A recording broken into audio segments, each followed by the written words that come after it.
How about a little trip down memory lane? Go back to 1964, 1965. I used to watch Death Valley Days on TV.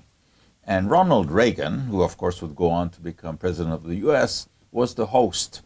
And that was my first encounter with Borax, because Reagan advertised a product called Boraxo on TV. And in fact, that's what you see him holding there.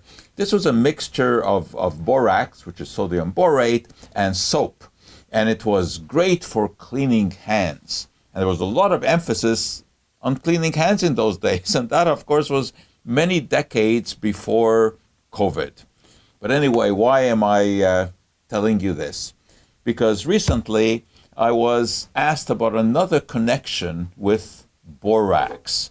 Now, borax is a mineral. It originally was mined in the desert in the southern U.S., and it's a great laundry product because it binds minerals in the water, it softens the water, so it improves the activity of the detergent.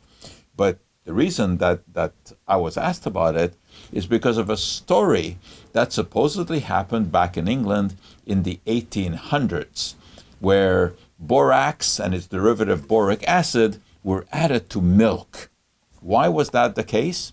Because in those pre-Louis Pasteur days, milk, of course, was not pasteurized. And as London became bigger and bigger, dairies moved further and further out from the city.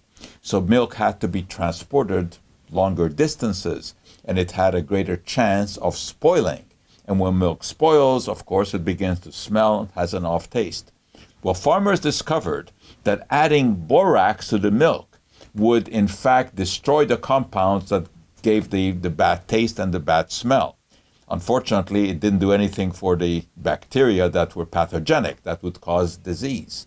So there was an epidemic of milk diseases in England because of the use of borax. So it's not that borax itself was dangerous. No, it was the fact that it masked milk that otherwise was spoiled and had disease-causing bacteria.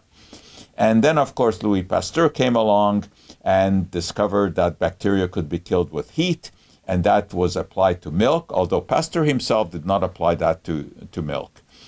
He found that you could, in fact, make wine and beer stay around longer if there was a heat treatment. And he also worked out exactly what the conditions were, how long a solution had to be heated and at what temperature in order to inactivate the bacteria. But eventually, of course, milk became pasteurized, and that's what we drink today. So no worries about adding borax to milk today, which I think was what stimulated the question that was directed my way about borax. Do they still use borax in milk? No, they do not. Borax belongs in your washing machine. It's great there, but it is kept out of food. And there's a story about Ronald Reagan advertising this product and why it brought back these memories.